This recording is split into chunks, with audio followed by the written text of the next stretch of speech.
مارکا بلاد الشہداء یا بیٹل آف تھورس 10 اکتوبر سن 732 بمطابق 114 ہجری کو موجودہ فرانس کے شہر توق کے قریب لڑی گئی، جس میں اسپین میں قائم خلافت بنو امیہ کو فرنگیوں کی افواج کے ہاتھوں شکست ہوئی۔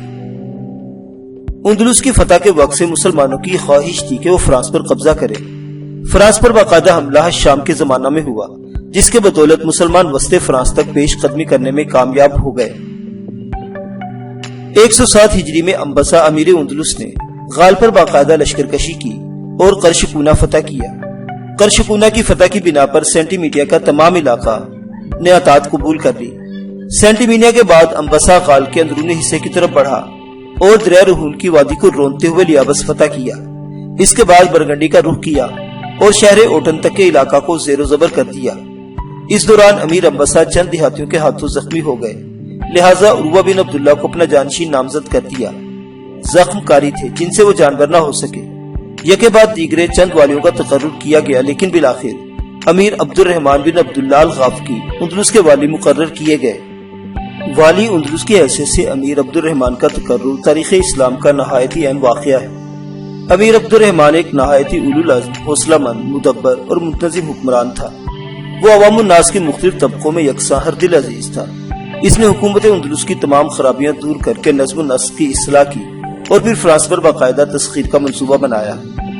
رضاکاروں، مجاہدوں اور باقاعدہ فوج پر مشتمل یہ لشکر، جس کی تعداد تقریباً 70,000 تھی، 114 ہجری بمطابق سن 724 میں فرانس کی حدود میں داخل ہونے کے لیے روانہ ہوا۔ مسلمانوں کا اس سے شاندار لشکر اور اس سے زیادہ قابل جرنیل ابھی تک فرانس کی حدود میں داخل نہیں ہوا تھا۔ دوران سفر اطلاع ملی کہ صوبہ سرحد عثمان نے ایک فرانسیسی امیر ڈیوکاف ایکیٹن کی لڑکی سے شادی کر لی ہے اور بغاوت پر آمادہ ہے۔ امیر عبد الرحمن نے فوراً اس کی سرکوبی کے لیے فوج روانہ کی۔ عثمان مارا گیا۔ عبد الرحمن اب غال کی حدود میں داخل ہو گیا۔ وادی رہون مسلمانوں کے قدموں میں تھی، مخالف قوتیں خس و خاشاک کی طرح بہتی جا رہی تھی۔ معمولی سی مزاحمت کے بعد مسلمان افواج نے ارلس کے شہر پر قبضہ کر لیا۔ اس کے بعد کوہ پارینس کو پار کرنے کے بعد بوریڈکس کے شہر کو سر کرتے ہوئے اسلامی لشکر برگنڈی کی طرف بڑھا۔ راستہ میں دریا ڈارون کے کنارے ڈیوکاف ایکیٹن نے راہ روکنے کی کوشش کی، مگر منہ کی کھائی اور کثیر مالی و جانی نقصان کے بعد راہ فرار اختیار کی۔ اس زمانہ میں فرنگیوں کا بادشاہ تھیوڈور سوم تھا، لیکن اصل طاقت پیرس کے امیر چارلس مارٹل کے ہاتھوں میں تھی۔ غال کی قومی دفاع کا ذمہ دار در حقیقت یہی شخص تھا۔ چنانچہ ایکیٹن کے ڈیوک نے چارلس مارشل سے امداد طلب کی۔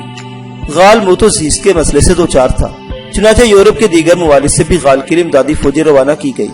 مسیحی دنیا مسلمانوں کے خلاف آخری مارکا آرائی کے لیے اب پوری طرح مستعد تھی۔ چنانچہ چارلس مارٹل اپنے افواج کے ساتھ توق کے قریب اسلامی فوج کے مد مقابل خیمہ زن ہوا۔ مسلمانوں اور مسیحیوں کی تعداد کا کوئی مقابلہ نہ تھا۔ علاوہ ازیں مسلمان افواج میں بربر اور عرب گروہ کے درمیان کشیدگی موجود تھی۔ مال غنیمت کی فراوانی بھی ان کی جنگ سے جی چھڑانے پر مجبور کر رہی تھی، لیکن امیر عبد الرحمن نے اپنی پرتاثیر شخصیت سے کام لے کر فوج میں نئی روح پھونک دی اور مقابلہ آرائی کے لیے تیار کیا۔ ایک ہفتہ افواج آمنے سامنے پڑی رہی، لیکن امیر سے اب ضبط نہ ہو سکا، بڑھ کر حملہ کر دیا۔ صبح سے شام تک خونریز جنگ ہوئی، مگر رات پھیل جانے کے سبب دوسرے دن تک ملتوی کر دی گئی۔ مسلمان بڑی بہادری اور خوشدلی سے میدان جنگ میں اترے تھے۔ انہیں اپنی فتح کا کامل یقین تھا۔ 7-8 روز تک چھوٹی چھوٹی جھڑپیں ہوتی رہی۔ 9ویں دن دونوں فوجوں کے درمیان صبح سے شام تک بڑی خوفناک جنگ ہوئی، لیکن یہ مارکا آرائی بھی فیصلہ کن نہ تھی۔ 10ویں دن الگ صبح جنگ کا آغاز کر دیا گیا۔ دونوں اطراف سے بڑھ چڑھ کر ایک دوسرے پر حملے ہوئے اور تلواروں کی جھنکار اور گھوڑوں کی نیناہٹ سے میدان جنگ میں عجیب شور محشر برپا تھا۔ مسلمانوں کا پلہ بھاری تھا اور آثار دکھائی دے رہے تھے کہ مسیحی فوج تھک کر اب میدان سے پسپا ہونے کو ہے کہ اچانک ایک شخص نے افواہ اڑا دی۔ مسلمانوں کا مال غنیمت خطرے میں ہے۔ مال غنیمت کے چھکڑے لدے ہوئے ساتھ تھے۔ سپاہی دوڑ کر اپنے اپنے خیموں پر ٹوٹ پڑے تاکہ مال غنیمت کی حفاظت کر سکے۔ اس افراتفری کو روکنے کے لیے امیر عبد الرحمن نے بڑی کوشش کی، لیکن بے سود۔ این اس وقت جب کہ وہ اپنے افواج کو منظم کرنے میں لگے ہوئے تھے، ایک تیر آ کر انہیں لگا اور وہ گھوڑے سے نیچے گر گئے۔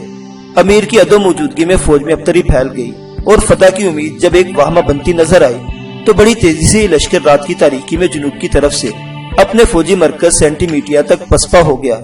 صبح طلوع ہوئی تو میدان صاف اور خاموش پا کر مسیحی افواج حیران و ششدر رہ گئی۔ انہیں یقین نہیں آ رہا تھا کہ مسلمان فوج مال غنیمت کے انبار چھوڑ کر پسپائی اختیار کر چکی ہے۔ وہ اسے کوئی جنگی چال سمجھتے ہوئے بڑے حزم و احتیاط کے ساتھ میدان جنگ میں قدم رکھ رہے تھے۔ بہرحال چارلس مارشل نے تعاقب مناسب نہ سمجھا اور اپنی افواج کے ساتھ شمال کی طرف واپس چلا گیا۔ مارکا بلاد الشہداء اپنی اہمیت کے لحاظ سے دنیا کی 15 اہم جنگوں میں شمار ہوتا ہے۔ یہ کہنا درست ہے کہ توق کے قریب میدان میں مسلمانوں نے دنیا کی حکومت کھو دی۔ اگر مسلمان کامیاب ہو جاتے تو آج یورپ کی تاریخ کا رخ کسی اور طرف ہوتا۔ فرانس کے بعد انگلستان یقیناً اسلامی حملہ کی مزاحمت نہ کر سکتا، اور یورپ آج نیلی آنکھوں والی سفید آریائی نسل کے بجائے سیاہ آنکھوں والی سامی نسل کا مسکن ہوتا۔ مشہور مورخ ایڈورڈ گبن نے اپنی مارکا آرا تاریخ زوال روما میں لکھتا ہے، دریا رائن نیل یا فرات سے زیادہ گہرا نہیں تھا۔ عرب بحری بیڑا بغیر لڑتے ہوئے ٹیمز کے دہانے پر آ کھڑا ہوتا۔ عین ممکن ہے کہ آج آکسفورڈ میں قرآن پڑھایا جا رہا ہوتا اور اس کے میناروں سے پیغمبر اسلام کی تعلیمات کی تقدیس بیان کی جا رہی ہوتی۔